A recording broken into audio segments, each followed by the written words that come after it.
mbunge wetu Ali Makoa kwa kazi aliyotufanyia kutuletea maji. Kwa majina yangu naitwa Emmanuel Jonas Chungu, mwenyekiti wa mtaa Maji ya Shamba.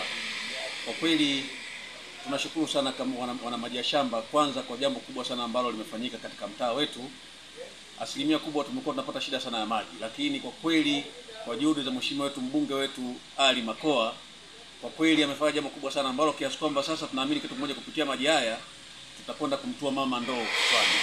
Kwa hiyo ninamshukuru sana mheshimiwa Makoa kwa juhudi zake ambazo kazifanya, lakini pia mwenyekiti wa halmashauri bwana mheshimiwa Kiberenge kwa juhudi zake pia. Kwa kweli tunashukuru sana kwa jambo kubwa alilofanya. Naamini kitu kimoja, kwamba Maji ya Shamba itakuwa tayari imeshakuwa na hali nzuri na watu watakunywa maji na maji yatatumika, lakini pia tunaiona dispensary ambayo itakayojengwa hapo kwamba itajengwa katika mazingira mazuri, kwa sababu maji yatakuwepo yamepatikana kwa wingi sana. Mheshimiwa Makoa mimi namsifu sana. Yaani mimi namsifu sana kwa kazi anazozifanya na zinaonekana. Ndio nataka wananchi sisi wa CCM jamani tunampitisha kama upepo. Yaani tumpitishe kama upepo. Hakika tunamshukuru sana mheshimiwa mbunge wa jimbo la Kondoa Mjini, Mheshimiwa Ali Juma Makoa kwa kazi kubwa ambayo amekuwa akiifanya ya kusimamia miradi, lakini pia kuleta miradi mbalimbali katika jimbo lake la Kondoa Mjini.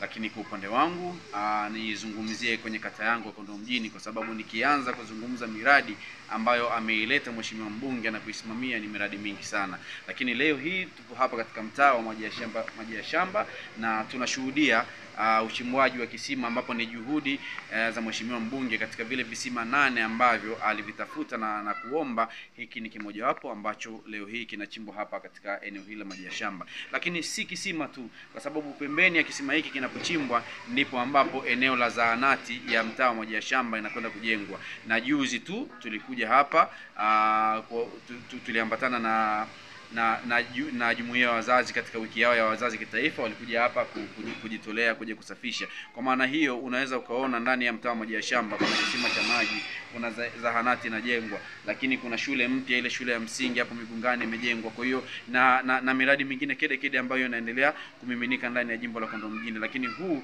ni mtaa wa Maji ya Shamba. Hivyo tunaweza kuona mheshimiwa mbunge ambavyo amekuwa akiwapambania wananchi wake wa jimbo lake.